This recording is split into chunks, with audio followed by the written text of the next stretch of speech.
Bienvenidos nuevamente todos a este episodio de mi podcast, el podcast del Nerd from Chile. Yo estoy de vuelta aquí en Vancouver después de haber pasado varias semanas en Valdivia y en Paquipuy también junto a mi familia. Y bueno, lo que no pasó desapercibido de esa visita fue la organización y la séptima versión del evento 9.5, donde estuvimos reviviendo, nuevamente conversando con gente, escuchando charlas. Y un poco hacía esta reflexión al inicio de esta semana, como dándome cuenta de que había mucho que conversar, especialmente desde de los 2 años de pandemia. Y bueno, tuve el placer, la verdad, de no en ese evento, sino que antes de conocer a Caroline, que tuvimos una conversación antes sobre el bienestar, junto a Fabián y junto a la Nela. Y bueno, escuchar también, Caroline, después con tu charla, en un debate. Así que súper bienvenida a este espacio que tengo yo aquí, personal de Gracias, Felipe. podcast. Muchas gracias por darte el tiempo de estar conmigo. No, un millón de gracias a ti por invitarme y también feliz de haber tenido la oportunidad de que las cosas fueran en camino y que nos conociéramos y pudiéramos tener esas conversaciones antes de 9.5 y después durante la conferencia, que ayudan, ¿no es cierto?, a Bacán. abrir miradas y a profundizar en algunos temas tan importantes como el bienestar. Sí, la verdad es que cuando yo estaba revisando las postulaciones, ahí, cierto, hubieron varios green flags que aparecieron de tu postulación, en particular una que eres de Valdivia y que tienes a esta empresa también, ya llevas 10 años con Así Denkian, es. cierto, trabajando, entonces habían varias cosas que nos llamaron la atención de eso. Y bueno, preguntarte como, cómo fue tu experiencia en 9.5 y cómo también fue la Vuelta a Santiago, que ya entiendo, volviste hace un par de semanas. Volví hace un par de semanas, sí. Volví justo unos días después de 9.5. Bueno, la experiencia increíble. Primero, obvio llegar con los nervios o la ansiedad de querer hacerlo bien, ¿no es cierto? Y poder transmitir bien el mensaje del bienestar. Pero más allá de eso, desde el minuto que crucé la puerta y entré al lugar de la conferencia, de verdad que la energía de las personas, las ganas de escuchar de todos, la forma de compartir los aprendizajes, la experiencia fue súper, súper enriquecedor para mí. Así que fue mucho más que algo profesional de ir a hablar de bienestar, sino que fue compartir el bienestar, vivir el bienestar e incorporar nuevas miradas, que para mí eso es maravilloso. Y de ámbitos súper distintos también, como ver el tema tecnología, ver también cómo temas legales se adaptan al nuevo Sí. escenario laboral, como el trabajo remoto. La verdad que tantos, tantos temas que me permitió ampliar la mirada y cuestionarme muchas cosas, cuando de seguir pensando en cómo ir avanzando en este camino. ¿Hay alguna charla o speaker que te haya como dado una idea así un poco distinto a lo que tú usualmente estás escuchando o trabajando con tus clientes? Mira, la verdad, algo así como específicamente distinto a una charla, no, pero lo que me pasó es que iba escuchando las distintas charlas y iba sumando un poco de todas.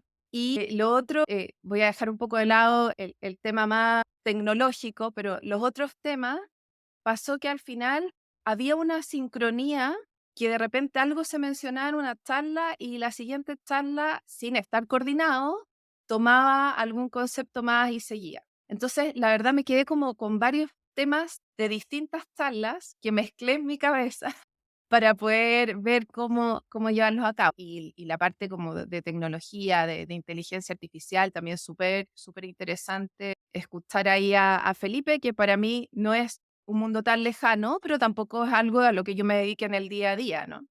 Así que varios aprendizajes, y también interesante ver cómo el bienestar tomó un espacio tan relevante en una comunidad que estaba en los años anteriores, no había dado tanto espacio a eso, ¿no? Que yo creo que es un Ajá, efecto de la pandemia que hizo que tuviéramos que darnos cuenta de lo importante que sí, es. sí. Yo estuve escuchando tu charla y había, bueno, tú haces una separación ahí, ¿cierto? En un poco qué es lo que determina la felicidad. También haces hincapié en el tema de la autogestión, de Mm, las mm, emociones, ¿cierto? Las relaciones. Y yo pienso como, qué tema tan interesante, pero tan difícil a la vez también de poder implementarlo como de uno mismo. sí, Porque es como, la pregunta es, ¿por dónde empiezo con esta autogestión? ¿Puedes, no sé si ahondar un sí. poco más en eso y a lo mejor dar un step by step de qué cosas uno podría empezar cuando se trata de las emociones, especialmente, que yo creo que con el tema del trabajo remoto es súper complicado de identificarla. Sí, es un gran tema porque la verdad que siempre, o la mayoría de las veces pasa que uno piensa en algo que externo que nos falta para poder alcanzar ese bienestar o la felicidad, entendiendo felicidad como algo a largo plazo, ¿no? No como una emoción, como la alegría del minuto, sino que algo que uno construye a largo plazo. Entonces siempre lo atribuimos más a cosas externas o cuando yo alcance X cosa, voy a ser feliz. Y la verdad que como mostré ese día en el gráfico de Sonia Lubomirsky, que plantea que un 50% es nuestro valor basal para la disposición a la felicidad y un 10% es las circunstancias y otro 40% son nuestras decisiones. Un 40% es alto. Y ahí el primer punto partía, que lo mencioné también en la charla, es el autoconocimiento, porque tú puedes tratar de trabajar mucho en las emociones, en las relaciones, en llegar a tus logros, pero si tú no tienes una base de conocerte a ti mismo, es súper difícil que después gestiones lo demás. Porque si yo no me conozco, yo tampoco entiendo cómo manejo las crisis y cómo me enfrento a emociones difíciles. No quiero hablar de emociones negativas porque la verdad, todas las emociones aportan, ¿no? Y por algo las sentimos. Entonces, lo primero es el autoconocimiento. ¿Cómo me muevo yo en el mundo? ¿Desde qué lentes miro el mundo? No todos los miramos desde los mismos lentes. No todas las cosas nos afectan de manera similar o no todo nos hace a los mismos felices, ¿no? Nos movemos por distintas cosas, tenemos distintas motivaciones, entonces esa es la base y la clave para empezar el camino. El autoconocimiento y desde una mirada compasiva, no culposa, no castigándose. Esta soy yo, estas son mis luces, estas son mis sombras, y cómo lo hago para que mis sombras no me dificulten tanto el camino y cómo hago para que mis luces brillen más y ayuden también a otros a brillar más. Eso primero. Y respecto al tema de las emociones, también es saber reconocerlas, porque muchas veces también nos hacemos un poco los locos o no sabemos qué es lo que nos pasa. Lo primero es reconocerlas, aceptarlas y entender que si tenemos pena o rabia o nos sentimos mal o no tenemos ganas de hacer algo, está bien, no exigirnos, está bien no estar bien. Yo creo que esa frase es muy, muy válida y tenemos que vivirla. Está bien no estar bien. El tema es hacernos cargo de lo que nos está pasando cuando no estamos bien. ¿Qué vamos Claro. a hacer? ¿A quién vamos a pedir apoyo? A mí me pasa, y no sé si a lo mejor se intensificó con la pandemia, pero esto de la productividad, de ir comparando la productividad de uno mismo con las otras personas. Y bueno, yo Mm, soy bien metódico, tengo mi aplicación de tareas y me gusta como planear mi día y todo eso, pero llega un momento en donde, claro, por un día de estrés o nos pasó algo malo en la familia o en el trabajo, siento que uno también se empieza a castigar a uno mismo diciendo, ¿por qué no alcancé a cumplir con todas las tareas? Y pasa también que, o me pasa a mí, de que uno se empieza a comparar también con la productividad de otros. Y digo que se intensificó porque uno también no sabe cómo, o las conversaciones no existen ahí para conversar con tus compañeros de trabajo, para saber mm, cómo también ellos están viviendo eso. Y me diste o tenemos el puente perfecto para hablar del reconocimiento, que es cómo a través de la productividad, ¿cierto? Las empresas hoy han mm. implementado programas de reconocimiento. Para partir ese tema, tú, no sé si has tenido experiencia trabajando, implementando sistemas de reconocimiento en las empresas que está ligado súper al tema de la productividad personal.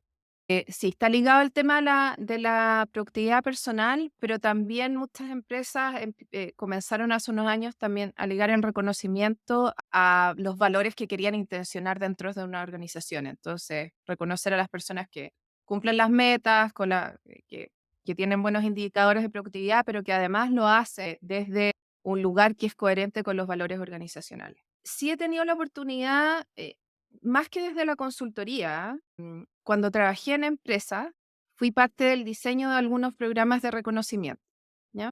Y si lo miro ahora, ¿qué cosas yo creo que hay que repensar? Sí tienen que ser coherentes con los valores y la cultura de la organización, pero también el reconocimiento, está bien el reconocimiento individual, pero también el reconocimiento de los equipos, porque si yo quiero fomentar trabajo colaborativo, bueno, ¿cómo está siendo mi desempeño jugando en equipo? ¿No?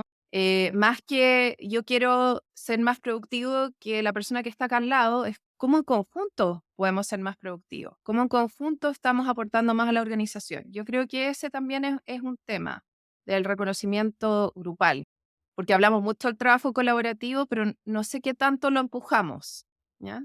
Ujú, ¿Qué tanto lo empujamos? Ese es un punto. Y lo otro, que en los programas de reconocimiento, al igual que cuando uno define beneficios, deberían estar más centrados en escuchar a las personas, como cómo les gustaría ser reconocidos, y a las personas de tu organización en su totalidad, porque vas a tener diferencias.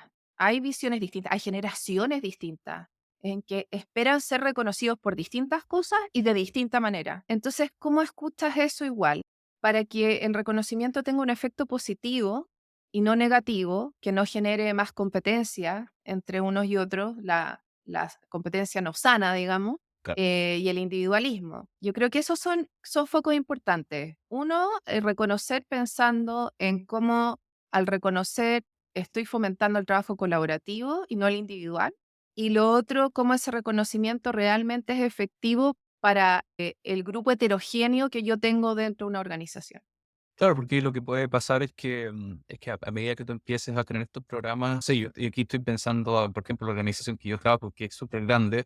Ujú, Yo trabajo bajo el paraguas de la aplicación móvil, pero hay 8 equipos, o de cada uno con 6 personas, o sea, estamos hablando de más de 50 personas y cada equipo independiente. Entonces se vuelve complicado cuando se quiere implementar quizás algo como para todos, porque como todos son equipos independientes, todos estamos bajo la misma empresa, todos manejamos bajo una cierta base de valores, de comportamientos éticos, de cultura en cierta medida.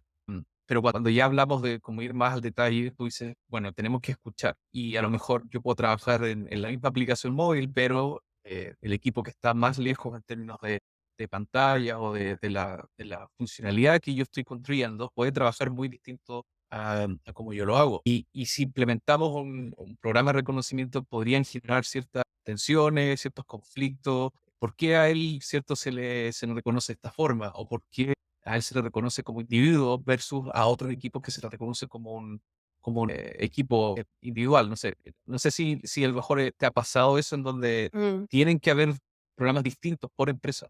Tienen que haber programas distintos y lo otro, que con lo que tú estabas mencionando ahora me viene a la memoria una aplicación que se llamaba Personal Heroes, que tiene que ver con cómo nos reconocemos entre todos, ¿no? Sí, sí. Y yo creo que ahí voy a sumar otro punto clave a lo que estábamos conversando, porque una manera de pensar el reconocimiento es la manera tradicional de que de por jerarquía te van reconociendo hacia abajo, ¿no? Claro, En una sí. organización. Entonces los líderes reconocen ya, pero este foco que plantea esta aplicación es cómo nos reconocemos entre todos. Y creo que ahí el reconocimiento agrega mucho más valor porque termina siendo menos competitivo, terminamos mirando a toda la organización, terminamos valorando cosas que a veces pueden ser súper cotidianas, que aportan mucho, pero no las decimos y no genera esa competencia. Oye, pero ¿por qué este jefe siempre reconoce a esta persona? Porque Sí, sí, sí. empieza a generarse esta red de reconocimiento que fomenta mucho más el acercarse, ¿no? Incluso fomenta el querer conocerte con otro. Como, hoy qué interesante, a esta persona en la organización lo están reconociendo por su alegría en el día a día. Y no lo conozco, qué gana conocerlo. Entonces, yo creo que esa es otra manera de pensar el reconocimiento, más allá de que sea esa aplicación, sino que generar sistemas en la organización en que el reconocimiento venga de todos lados y a veces no tiene que ser algo tan complejo, sino que muchas veces Mm. pueden ser palabras muy simples que cambian la visión, te pueden cambiar el día, un par de palabras te cambian el día.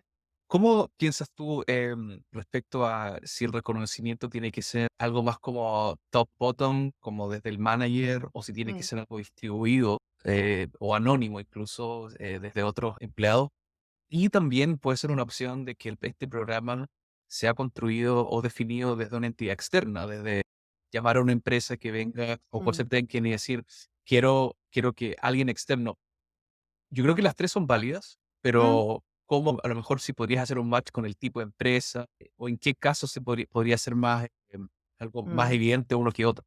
A ver, a mí siempre, siempre me ha gustado más la idea, y aquí no estoy siendo muy buena con el marketing de la consultoría, porque pensando en reconocimiento y en otros temas, siempre me ha gustado más la idea que la empresa en conjunto lo construya.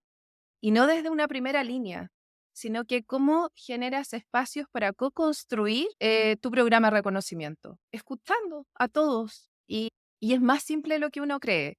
Claro, y como consultora sí puede ser bueno diseñar cómo vas a levantar la información, para que la información sea válida, para hacer como toda la parte metodológica externa, pero fomentar que surja desde la organización y haciendo participar a toda la organización. Y para mí ese es el modelo que mejor funciona, em, porque todos van a sentir que fueron parte de eso y se van a involucrar de manera distinta con el programa de reconocimiento, y lo van a vivir de otra forma.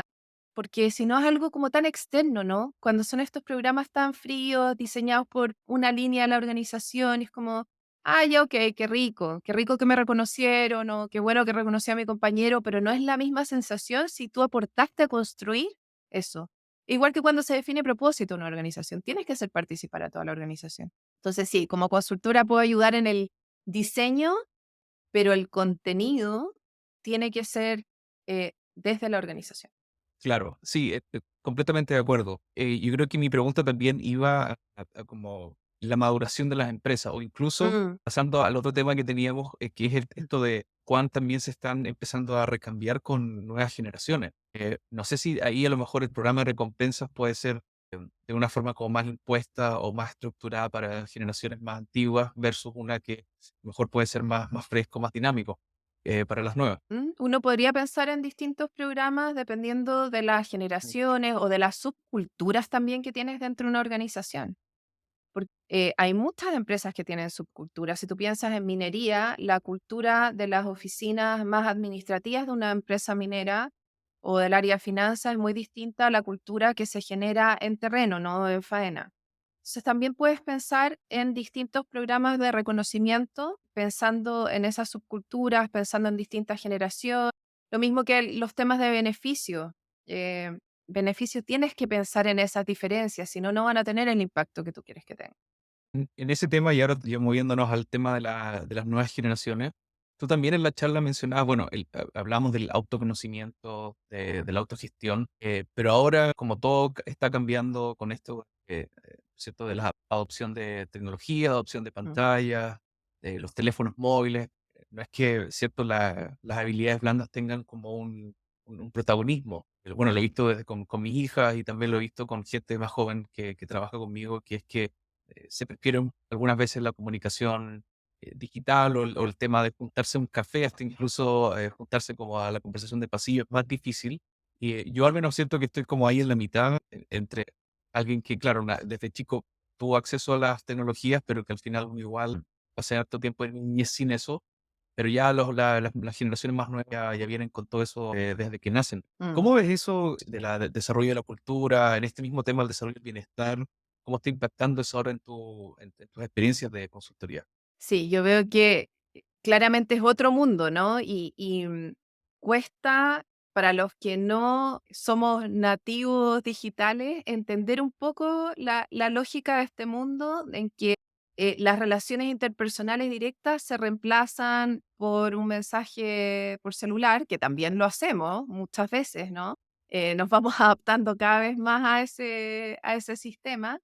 Para mí tiene un impacto importante en el tema de salud mental y bienestar. Y lo voy a llevar a una base científica. Martin Seligman, que es una de las personas que fundó o dio fuerza a la psicología positiva desde la ciencia, habla del modelo PERMA, ¿ya?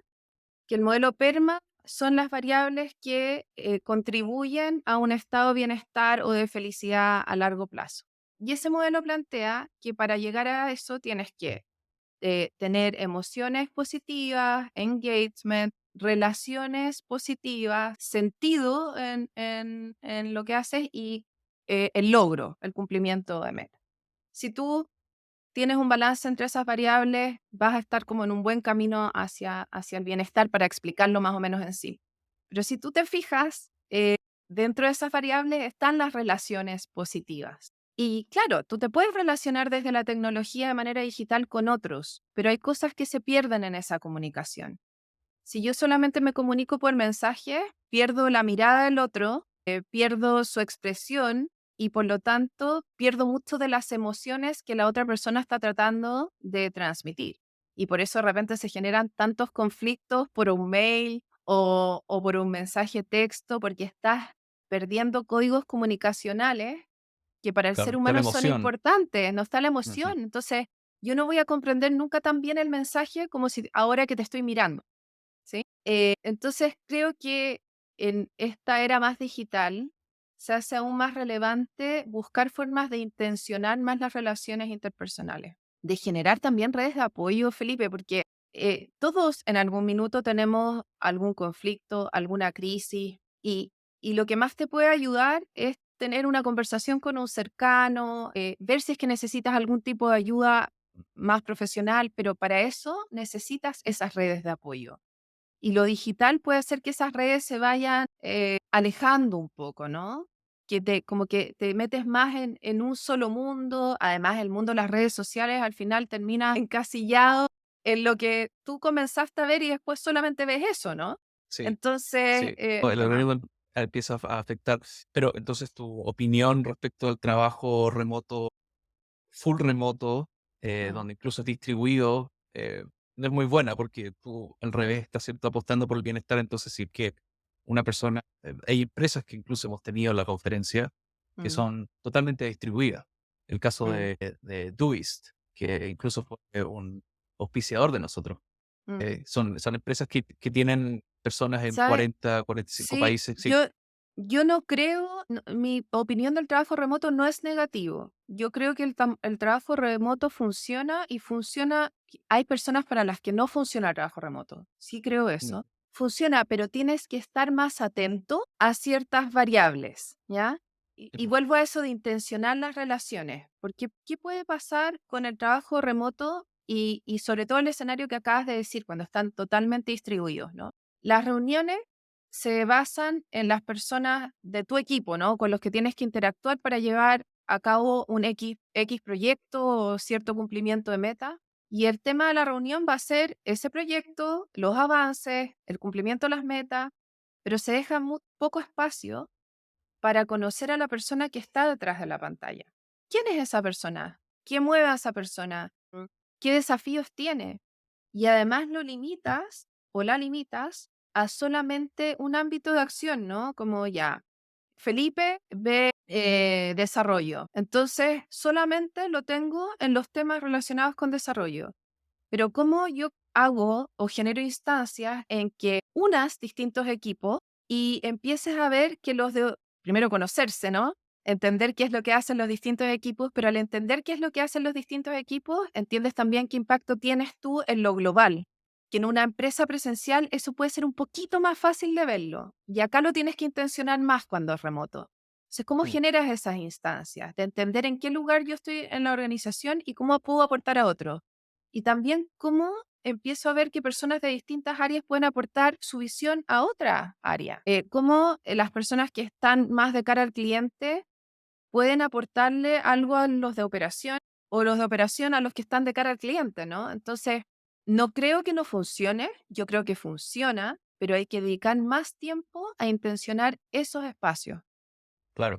Sí, ¿Sí? de hecho, pensaba como esto era como una visión, porque yo vengo trabajando remoto desde hace muchos años. Entonces al inicio era como, hoy qué fácil, trabajamos remoto, no tenemos que pagar oficina, ¿cierto? Mm, Todos se autogestionan, era como esa visión más simplista. Y ahora, claro, esto eh, creo que lo que tú dices de los dos lados, ¿cierto? Como lo que hablabas en tu charla del autoconocimiento, la mm, autogestión, pero también tiene que ver mucho de la empresa y de un plan que se implemente para poder aumentar este bienestar y esta como red de soporte o awareness, como que la gente entienda de que esto también es importante de los dos lados. O sea, también lo conversamos exacto. en el debate en 9.5, que es la importancia del manager, del jefe de tener esto, porque si no al final se pierde, y si no existe esta como ala específica para darle prioridad a este tema, se pierde. Mm. Y si la persona no lo toma en cuenta, le puede ir muy mal en su carrera.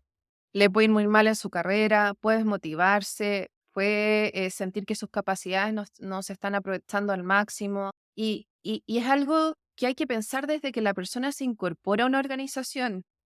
Y insisto que esto es importante en todo tipo de organización, pero lo encuentro más crítico aún en lo remoto, ¿no? Cuando tú entras a una organización, quieres entender bien el contexto, dónde moverte, con quién tengo que hablar ante X tema y muchas veces como bienvenido, esta es tu función, estos son tus compañeros de trabajo, estas son tus metas, dale, juega. Claro. Pero lo remoto, el proceso onboarding tiene que ser mucho más estructurado en el sentido, ¿qué herramientas le voy a dar yo a esa persona que se está incorporando detrás de esa pantalla para que realmente pueda entender cómo se mueve toda la organización? Para darle un mapa de las relaciones dentro de la organización de con quién tiene que hablar dependiendo de X tema, ¿no? Si tiene un tema en el ámbito personas, ¿quién es la persona con que tiene que hablar? O si tiene que tomar X decisión, ¿quién es el tomador de esa decisión? ¿Quién la puede accionar? Entonces, creo que hay que partir en lo remoto por eso. ¿Cómo hacemos esos procesos de onboarding bien estructurados que le permita a la persona entender dónde está, con quién relacionarse y en qué lugar estoy dentro de esa organización? Y no sé si hoy todas las empresas que trabajan de full remoto lo hacen, ¿no? Sí, bueno, yo me acuerdo haber trabajado en algunos procesos así. Finalmente es un viaje, o sea, tú tienes que Ujú, diseñar ¿cierto? Un viaje desde que la persona incluso es entrevistado, ¿no? Es cierto? Hasta que la oferta, después los días anteriores. Y creo que es un viaje que se extiende incluso hasta, podríamos decirlo, 3 meses después de entrar a la empresa. mm. O sea, es toda una experiencia que hay que ver, pero sí, es un tema que podríamos irnos por allá, pero quería preguntarte otra cosa, porque quiero que te pregunté antes por tus metas y yo sé que tú tienes muchas ganas de hablar. Este tema lo ponemos más en la palestra, ¿cierto? En las conversaciones. Y tú ya llevas 10 años, como decía antes, con esta empresa Tenken. Y una de tus metas de este año es ampliar los canales de difusión, ¿cierto? O sea, tener más canales para compartir estos temas que estamos hablando ahora. Mm. Tienen que ver con liderazgo, tienen que ver con la cultura, con el bienestar. Y también, me imagino que eso va a ser como, consecuencia también de no solo abrir estos canales, pero de que otra gente te conozca más todavía y que puedas, participar de otras instancias también para hablar de esto. No sé cómo vas con eso, si todavía es exacto con lo que dije. Sí, desde el inicio de este año fue una de mis metas y creo que voy bastante bien con mis metas. Siempre me gustaría más y con la finalidad de demostrar la relevancia de la mirada al bienestar y desde la ciencia. Para mí eso es súper importante, que no se vea como algo, oh, qué bonito hablar de bienestar y algo liviano, sino que se valore el impacto que tiene a nivel individual y a nivel social. Para mí, y lo dije ese día en mi charla, ¿no? Para mí el tema de salud mental asociado al bienestar siempre ha sido un gran tema y siempre estuve buscando el camino de cómo unir este mundo de la psicología organizacional a la salud mental, al bienestar y como que lo encontré en el fondo, lo encontré y ahora quiero ayudar a que otros tomen conciencia de la importancia que tiene como sociedad hacernos cargo de este tema tanto de nuestro bienestar, como lo que hablamos hace un rato, desde la autogestión, pero también desde el mundo organizacional y desde la responsabilidad social que tienen las organizaciones hoy. Pues no podemos separar lo que a mí me pasa en el trabajo con lo que me pasa en mi vida, en Sí, la obvio. casa. Entonces, Mm. tenemos que ser conscientes como líderes igual, o como organizaciones, del impacto que generamos no solo en nuestro trabajador, sino que en todo el contexto que rodea a esa persona. Y por eso la difusión, no es que quiero ser conocida como Caroline Knoppel, sino que quiero que el tema del bienestar esté en el lugar que tiene que estar. Bacán. Bueno, ya participaste en 9.5. ¿Hay otras Sí. instancias que estés pensando en participar o que te recuerdes del año que ya participaste? Mira, hemos podido participar junto con Marlene, con mi socia, en varios live en que hemos puesto este tema sobre la mesa. Y además somos asociados a la red de recursos humanos y ahí hemos tenido hartas instancias de participar en congresos, estuve en el último Congreso de Bienestar, liderando una mesa de conversación Entonces, la red me ha permitido generar hartas redes, hartos contactos con los que hemos compartido ideas de bienestar y también entender qué es lo que están haciendo las organizaciones hoy en relación a bienestar, en qué pasos estamos en el fondo. Así que ha sido un buen año en ese sentido, he logrado mi meta. Bacán, espero yo poder ayudarte entonces acá con un poco más de difusión con este episodio del podcast. Veo que tienes ahí atrás un letrero con la palabra Ah, sí. happy y eso me lleva a... También estuve viendo en tus posts de LinkedIn que tienes una relación con este tema del Club de la Felicidad. Y cuando te pregunté sobre qué libro te gustaría escribir, me respondiste sobre autoconocimiento y felicidad. Me gustaría Mm, que me explicaras de dónde, o mm, sí, o sí, es algo que tienes más o menos preparado o es algo que a lo mejor lo quieres hacer ya un poco más en el futuro. Con esto también de aprender sobre la felicidad, sí. que es un tema también bien Mira, importante. no tengo nada preparado, nada. En mi cabeza van pasando ideas de repente y mi idea de un libro de autoconocimiento y felicidad es hacer el link de mi experiencia, no desde lo profesional, sino que mi experiencia personal y la ciencia y lo profesional y la psicología. Porque de verdad, si yo miro mi camino en la vida, creo que hubo un cambio súper importante cuando yo me hice cargo de mi autoconocimiento. Nunca es un proceso fácil, ¿no? Como porque empiezas a ver tus sombras también, pues te tenés que hacer cargo. Y no termina también. Claro, y no termina jamás. Pero yo creo que para mí hay un antes y un después desde el minuto que yo dije, bueno, esta persona soy y cómo voy creciendo, ¿no? De acuerdo a lo que soy. Entonces, me encantaría que otros pudieran vivir ese proceso y poder ir complementando eso con ciencia, con ideas prácticas, en el fondo mezclar un poquito de todo. Qué bacán. ¿Hay algún libro que pienses que pueda ser como, me gustaría a lo mejor que sea un libro parecido a ese, que hayas leído, que a lo mejor, no sé, lo tengas ahí Sí, en la mira? hay un libro que sigue esa lógica que acabo de decir, que es el de Sharon y Rosenberg, que se llama El propósito no es lo que yo creía. Lo recomiendo absolutamente porque incluso salió eso harto en 9.5 como, ya, pero ¿cómo defino el propósito? Como, qué difícil, como... Y este libro va contando la experiencia de ella, su camino hacia descubrir su propósito, pero también con mucho respaldo de literatura, de ciencia. Entonces, ese libro se los recomiendo y esa es como la lógica que yo pienso, en que yo pienso mi libro también. Buenísimo, claro. O sea, y lo piensas como porque justo yo ahora estoy en un proceso como post lectura de un libro, que lo hablaba un poco en la charla de 9.5, que era sobre redefinirme a mí mismo como y mi Mm, marca personal. El libro se llama Storybrand. Y, y lo interesante es que tiene como un framework, tiene ciertos pasos. Entonces es súper fácil después, o sea, hay que leerlo, pero después hay que implementarlo, ¿cierto? Yo creo que esa es sí, vi que lo recomendaste, lo agregué en mi sí, lista de pendiente de lectura, sí. sí, está súper bacán y me encanta porque lo he ido así como segmentando día por día. Me gustaría, ¿cierto?, conocer más hacia dónde va mi audiencia. No sé si esto también lo piensas así o si ese mismo libro también ofrece un framework como para encontrar un propósito. Sí, en cierta medida sí. Es como una pauta de cosas que te tienes que ir cuestionando, ¿ya? Ah, Y ah, yo también lo pienso así, porque creo que está bien que los libros tengan, ¿no es cierto?, profundidad, reflexión, tienen que tener eso, pero también tiene que tener una herramienta práctica que le deje algo a otro en ese sentido, como tú puedes reflexionar mucho alrededor de este tema, pero ya, ¿cómo lo hago después? ¿O no? sí, Como, po, claro. ¿cómo lo bajo? Ya reflexioné ya, pero ¿cómo lo vivo? Entonces creo que una lógica de un libro así ayuda bastante. Es como Va- también cuando hacemos nuestro programa de gestión del tiempo, que es muy importante para el tema del bienestar, tratamos de que las personas no solo se vayan con la idea de los principios que te llevan a gestionar bien el tiempo, sino que con lo concreto que individualmente pueden aplicar en términos de qué manera, porque como todos somos distintos, pueden haber principios, pero a ti te puede hacer más sentido un principio que otro, y también el cómo bajarlos es distinto. Entonces, ayudar a llegar a eso práctico, a que cada persona pueda ir aplicando los pasos, creo que es bien importante. sí. Ese es un programa que ustedes tienen también como empresa de Sí, gestión del tiempo. de gestión del tiempo, sí.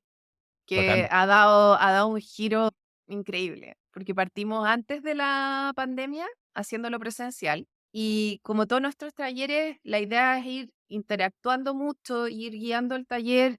Tienen una metodología, una estructura, pero de acuerdo a las cosas que van saliendo y a las conversaciones que van surgiendo. Antes era así full foco en productividad, en el cumplimiento de las metas de la pega, ¿ya? Era 100% eso. Y cuando lo rediseñamos para hacerlo online y durante la pandemia, empezó a dar un giro hacia lo importante que es la gestión del tiempo en el bienestar. Mm, Y, y generó como un impacto súper distinto. Tú leías después las opiniones que nos mandaban del programa y casi todas relacionadas de cómo el tema de haber ordenado un poco sus días les había permitido hacer cosas que antes no hacían, descansar bien porque cuando estás estresado, angustiado, por supuesto que no duermes bien. Y eso al final era un círculo, ¿no? Porque si descansas bien, haces actividades vinculadas a tu bienestar, después tu desempeño mejora, tu atención mejora y te organizas mejor. Así que claro. Yo creo que fue un bonito ahí giro, como bacán. Hay algo que yo también he aprendido sobre eso, que es como encontrar tus horas más productivas o también los encontrar horarios estelares. em, los horarios estelares, claro, pero también encontrar y algunas veces estar okey con las horas que eres productivo, porque también hay, esto de las 8 horas, ¿cierto? De ser productivos todo el rato, o sea, ¿quién trabaja 8 horas, al 100%? Es muy complicado. No, También imposible. entender y estar okey con eso. Okey, fueron 2 horas, 3 horas, pero fueron 3 horas así a full, donde, pude sacar lo mejor de mí, pude hacer esta tarea. Eso creo que es súper importante. Es súper em, importante. Y ahí mm, volvemos al tema del autoconocimiento, ¿te das cuenta?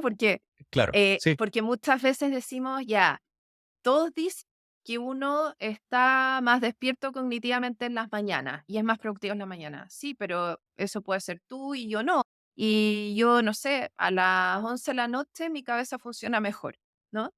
Entonces hay que entender cuáles son esos momentos del día en que yo tengo más energía y más foco cognitivo y cómo las tareas que son más desafiantes eh, las asigno en esos horarios.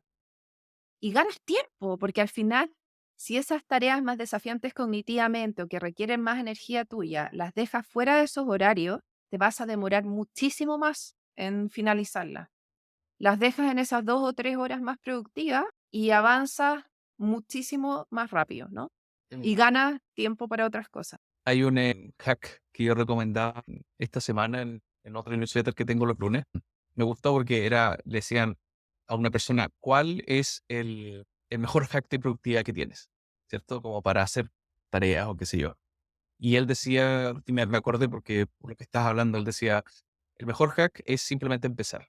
Porque cuando tú esperas el momento ideal o el contexto para empezar una tarea, es donde te equivocas. Sin duda no hay problema en tener un contexto, en tener quizás un buen espacio sin ruido, ciertos audífonos, y cada uno lo encuentra. Pero cuando simplemente estamos como esperando eso Mm. para hacer algo, esta persona explicaba en el video que eso de empezar ya genera un efecto como de bola de nieve para seguir con las otras tareas. Entonces, el mejor hack para él era empezar. Y bueno, con cualquier tarea, pero ya eso te va generando una motivación para comenzar con lo otro. Para seguir, sí, Sí. sí. Hay varios, bueno, ahí Hannah también en su charla 9.5 mencionó hartas cosas interesantes de cómo nosotros mismos nos vamos generando trampas de atención pero que tienen que ver muchas veces con agotamiento, otras veces con Estrés. desmotivación, Ujú, con estrés, ujú. y tienen que ver con eso. Pues ella decía cuando vamos a empezar algo y de repente no vamos a ver videos de nutrias, ¿no? Como sacamos la atención de ahí. Sí, súper, súper Claro. interesante también cómo nos boicoteamos a nosotros mismos y todas las herramientas que hoy existen desde la neurociencia. Hay tanta investigación hoy día, Felipe, y por suerte hay varios investigadores que se han esforzado por llevarlo a lo simple, ¿no? Como hacer la Mm, traducción, porque de repente puede ser muy complejo, que tenemos que aprovechar todas esas herramientas para ponerlas en práctica a nuestro beneficio. Pero hay harto, en gestión del tiempo es un mundo, es un mundo. completamente de acuerdo. El tema de la inteligencia artificial, ¿ves tú que va a impactar, o cómo crees que está impactando ahora, pero cómo crees que va a resultar cuando ya esto empiece a evolucionar y a lo mejor podamos incluirla en más procesos relacionados al bienestar? Yo creo que la inteligencia artificial puede servir en distintos ámbitos en el tema de bienestar. Por ejemplo, pensando en las organizaciones, puede ayudar a hacer buenos diagnósticos de qué es lo que está pasando en tu organización y además puede ayudar a generar desde esos diagnósticos y tomando las individualidades, planes de acción para cada individuo de acuerdo a lo que se identifique, ¿no? Que eso bueno, la inteligencia artificial lo puede hacer de manera mucho más rápida que si yo voy y hago entrevistas individuales y genero un plan para la inteligencia artificial lo va a hacer en 2 segundos y yo me voy a demorar meses. Entonces, en eso yo creo que aporta mucho. Yo el único cuidado como alerta que tengo con la inteligencia artificial es lo mismo que con el trabajo remoto o híbrido y también presencial, porque lo presencial no asegura las relaciones 100% tampoco. Es cómo vamos a cuidar las relaciones interpersonales, Ajá. cómo no reemplazamos estas conversaciones. Es lo único, pero sí creo que nos puede ayudar mucho a hacer buenos diagnósticos y a generar planes más individuales o planes que tomen todas esas individualidades y armen algo que responda a un contexto más amplio en una organización. Claro, y por ejemplo pensaba, mientras me estabas respondiendo, de podría haber algo que tuviera como input las conversaciones que se generan entre personas, y ahí creo que quizás hay un tema legal o de Mm, que hay que ver, porque las conversaciones uno a uno quizás ahí no es posible, pero en general como agarrar input y que exista algo que analice o recomendar para cierto equipo, para cierta persona, con la inteligencia artificial se podría ir una capa más arriba para analizar y a través de las acciones que van pasando se podría recomendar eh, ujú, más acciones y incluso los managers para poder exacto, ejecutar. Mm, exacto. sí. Como ya, estos son los puntos críticos desde el liderazgo a tu equipo. Y lo puedes hacer ya, esto a nivel organizacional, esto a nivel de cada equipo y esto a nivel individual. Yo creo que en eso puede contribuir harto la inteligencia artificial. Pero siempre Hay al- cuidando no perder los espacios en que nos relacionamos con otros, ¿no? Tú hablas de que en la conferencia, claro, del tema, aprendiste como de temas legales. ¿Hay otra cosa que a ti te preocupe o que no sé, te moleste o no sé, un red flag de esta tecnología? Es que yo creo que es lo mismo, ¿ah? Como muchas veces podemos reemplazar una conversación con alguien y decir, no, ya mejor voy a ver qué me dice el chat GPT, ¿cachai? Como veamos qué información hay, en vez de tener una conversación al respecto con alguien. Creo que la mezcla aporta mucho. Yo de verdad me encanta y me asombra el desarrollo tecnológico en mis años de vida y lo valoro y lo incorporo en mi día a día. Pero creo que siempre hay que tener esa consideración o la alerta roja ahí de no perder la humanidad. Yo creo que ese es el concepto que abarca lo que quiero decir, ¿no? Ujú, sí. De ver al otro, de ver al otro. Eso es lo que, y más allá solo el bienestar, ¿ah? Lo pienso en general, de no perder esa conexión con el otro y la parte más humana. A mí el tema de la creatividad también me preocupa mucho porque Ujú. ese mismo, que tú dices, hablando de las relaciones, pero hablando como de crear cosas, por ejemplo, música, video, arte, no solo individual, pero colaborativo, ¿cierto? O sea, ahora como que se pueden hacer videos, ya no existe a lo mejor discusión y todo eso. Ahí también lo veo bien complicado.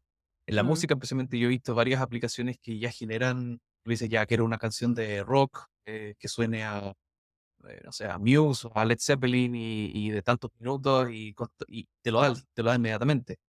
Esa como aparente sensación de que lo puedes crear y que no hubo ningún trabajo de colaboración, como que se pierde eso, es preocupante en Sí, comparto contigo y también cuánto estamos desafiando nuestra capacidad reflexiva, eh, cuánto estamos desarrollando nuestra mirada como de querer innovar más allá de lo que te están sí, diciendo, ¿cachai? De ujú, crear, no solamente colectivamente, sino que cuánto desafiamos nuestro cerebro. Y está claro, ¿no? La neuroplasticidad existe y las redes que se van generando es lo que tú usas, lo que no usas se desecha. Entonces, ¿qué va a pasar con la capacidad reflexiva, la capacidad de creatividad, la Sí. innovación. Yo creo que hay cosas que ir viendo, ¿no? De ¿Y estar tú, y tú alerta, como, estar alerta. y tú como, como mamá, cómo eres con esto de la neuroplasticidad, esto de los dispositivos y de a lo mejor ponerle ojo a que tus hijos no estén mucho tiempo y que también desarrollen Mm, todo este otro mm. lado? Varios temas.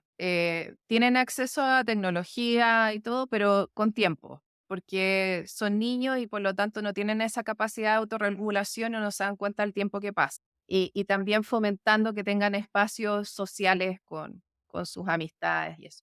Pero no Sí, es sí. cortarles la tecnología, es el mundo que vivimos hoy y el tema es enseñarles al uso correcto, adecuado, debido a la tecnología. Y por ejemplo, en cosas súper cotidianas, como de repente quieren averiguar algo, lo buscan ahí, pero ya conversemos sobre eso que averiguaron. ¿Qué piensan ¿Y te conversan ustedes? de vuelta? ¿Cuál es la opinión? A veces, depende del día, depende del día, Sí. depende del día. Pero no, en general, bien, ¿ah? Ya. Algunos de repente son palabras breves, otras veces reflexiones mucho más profundas, dependiendo de los temas. Mm. Uno, Claro, ahí encontrar el unos se tema mueven más que... por lo político, otros se mueven más por el fútbol, entonces, Mm, dependiendo del tema y enganchando con eso, Felipe, yo creo que también es importante con los hijos eso, entender que lo mueve a cada uno. Y desde ahí, tener estas conversaciones como más reflexivas. Entonces, yo no tengo problema con que busquen la información en internet o donde quieran, pero conversemos sobre eso, ¿sabes? ¿Y qué opinión tienes? Y también, oye, ¿por qué lleváis 2 horas hablando por WhatsApp? ¿Por qué mejor no se juntan? Como claro. entonces, también mostrándoles que pueden pasarlo súper bien conversando juntos y que no necesariamente todo es a través de un celular, pero las restricciones van más bien por tiempo, bueno, y obviamente viéndolo el tema de los accesos a que se están metiendo, digamos, Sí, pero no sí. quitarles la tecnología. Yo creo que tiene que ver, que es educar en el tema tecnología. ¿Hay alguno de tus hijos que esté más, o tú sientes que esté más relacionado a lo que tú estás haciendo ahora? Como que veas, él a lo mejor está entendiendo, por ponerte el ejemplo mío, yo, claro, tecnología, y en algún momento podría pensar, aquí por aquí va, ¿cierto? También la tecnología o va por el desarrollo de software. ¿Ves alguno que esté premiando todo eso lo que tú estás haciendo ahora? Voy a contar, como que los 3 se interesan harto en esto que habla la mamá y en estas reflexiones y enganchan pero también, de repente me devuelven cosas, como desde cosas que yo he dicho, no sé, pues, del bienestar O sea, o que de todo lo que está afuera tuyo lo usan como arma de vuelta. Sí. si es que ando un poco estresado hoy día, pero mamá, ¿y tus ejercicios de mindfulness? ¿Dónde están? Lo que tú nos enseñas, respira. Entonces, al final, todo puede ser usado en mi contra, pero sí son, yo creo que todas estas conversaciones y entender bien qué es lo que hago, qué es lo que me mueve, los hace tener una mirada distinta también de qué cosas disfrutar en el día a día. Yo lo veo en Mm, eso, yo lo veo más en eso, como tratar de ver lo bueno que tenemos, de apreciar las cosas del día a día, de disfrutar con sus amigos, de disfrutar estar toda la tarde pateando la pelota en la plaza. Más que desde lo racional, yo lo veo como en la manera en que ellos están viviendo la vida. qué importante es eso, porque al final es como... Yo creo que tú, independiente de todo lo que hables y todo lo que tú trabajas con empresas, claro, al final es mostrarles como no es así en la vida real. O sea, hay momentos que uno igual va a estar con estrés o que va a estar, Sí, po, que todo un mal día. Entonces, igual que ellos, o sea, exacto. Y es mostrarles lo que decía hace un rato, ¿no? Está bien no estar bien. El tema es reconocerlo. O sea, yo no tengo ningún problema en decirles, oye, dormí pésimo, así que hoy día ando súper mal genio. Perdón, pero ando mal genio. Y eso es válido, porque a ellos también les pasa. Entonces es validar que ya, bueno, no todos tenemos que tener buenos días siempre. sí, y que es temporal, Pasan cosas. Y que es que va a ser temporal. temporal. Claro, ¿Y qué pasa? Pero que es importante reconocerlo, porque si yo ando mal genio y no lo reconozco, también tiene un impacto negativo en ellos, ¿no? Es claro. diferente reconocerlo. Sí, Así que reconocerlo. sí. Es que buena técnica igual, ¿ah? Yo creo que nosotros también usamos algo así con el tema de las zonas también, con el tema de los colores.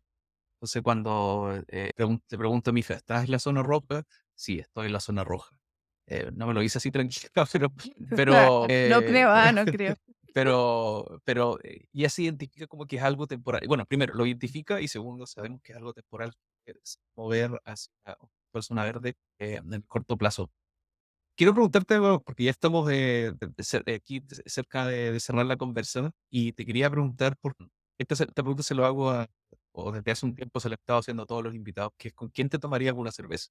Y tú aquí, a diferencia de otras personas, me colocaste varios personajes y no sé por cuál quieres partir, la verdad, porque aquí hay cuatro y uno incluso, bueno, hay tres que ya no están, una que sí. ¿Con Malala, quién sí. quieres empezar? Es que yo creo que puedo hablar de lo que los une y por qué me Sí, gustaría dale. tomar una cerveza más que un café. Una cerveza valdiviana. Bueno, dije Martin Luther King, John Kennedy, Delo. Malala y Mandela, sí. Sí, esos, ¿no es cierto? Te había Sí. comentado. Porque comparto muchos de sus ideales, que tiene que ver también ir en contra de esta segregación racial, de generar justicia para todos, en el fondo de que todos tengamos los mismos derechos y el mismo espacio en este mundo. Entonces comparto esos ideales y además yo soy súper idealista, por lo que me han criticado muchas veces, pero si lo dejo de ser yo, así que no importa. Soy orgullosa de ser idealista.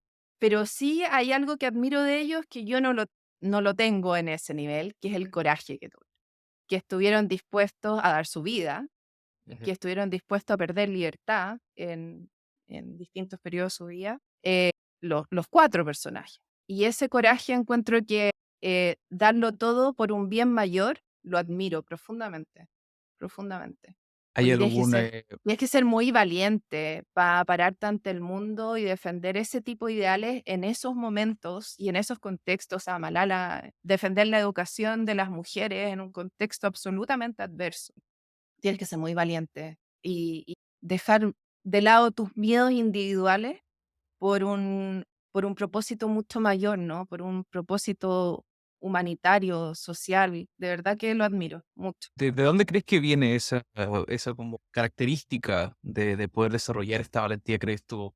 ¿Viene desde un contexto o viene desde en algún momento en donde existe un mentor quizás que le muestra como o le muestra el camino a alguien para pelear por algo más allá? Sí, yo creo que es mezcla de cosas, ¿no? Son los contextos que te tocan enfrentar en la vida, que te hacen evaluar qué son las cosas que realmente son importantes y que te mueven. Pero también yo creo que siempre en el camino hay personas que te inspiran y que te mueven a algo. Así como yo digo, me encantaría tomar una cerveza con ellos, es porque esos personajes a mí me inspiran. Y no tengo, insisto, no tengo el coraje que ellos tuvieron o que Malala tiene, pero lo admiro y eso hace que yo trabaje un poquito más en mi valentía para enfrentar ciertos temas que defiendo, ¿ya? Entonces yo creo que sí, que puede haber incluso una predisposición genética a ser más idealista, puede ser, pero también hay contextos que te hacen vivir ciertas cosas que lo individual, o sea, luchar por ti nomás no tiene tanto sentido como luchar por otros. Creo que nadie antes había traído estos personajes, al menos, bueno, John Kennedy, que es famoso, pero sí, nadie lo había. Luther King también, muy Sí. famoso. He estado en las conversaciones de cena también, porque a mi hija le enseñaron sobre él y no me esperaba, la verdad, esa respuesta respecto a la valentía. Tienes razón, o sea, son personajes icónicos que dedicaron su vida por los derechos, las libertades, los derechos humanos. Y además hay otra cosa, Felipe, importante, que Martin Luther King y Mandela y Malala lo han hecho desde la no violencia. De hecho, Martin Luther King dice que no hay nada más valiente que luchar por algo sin la violencia, ¿no? De manera Mm, pacífica. Y mm. yo sí lo creo así. Lo encuentro más valiente aún, de generar desde la no violencia, buscar cambios sociales. Así que sí, para mí Bacán. es un gran tema. Y por ahí también engancho con el tema de bienestar y cómo llevarlo y cómo mostrarlo. Y obviamente no es a la escala de lo que ellos Sí. hicieron ni lo que ellos plantearon, es algo mucho más simple. Yo insisto, no tengo el coraje que ellos tuvieron, pero los admiro muchísimo, sí. O sea, me mueven muchas cosas. O cada uno tenemos momentos distintos para pelear por distintas batallas, creo yo. Creo que algunas veces las batallas son, y el contexto también nos va a dar eso, o sea, el bienestar ahora, hace 10 años atrás quizás no era tema por el cual dar una batalla, pero ahora sí es un tema muy importante, entonces, y la vida también te va moviendo a través de eso y cerrando unas y empezando otras bastante, así que Sí, po. em, Y que el te, bienestar te- también abre espacio para cuestionarte temas sociales, ¿no? claro. Entonces, también vas entrando a otros espacios que son importantes hacerse cargo hoy en día. Bueno, te doy fuerza y valor para seguir con esta batalla y para encontrar ojalá la siguiente. Ha sido un placer para mí conversar contigo, Caroline, en este episodio. Lo pasé súper bien.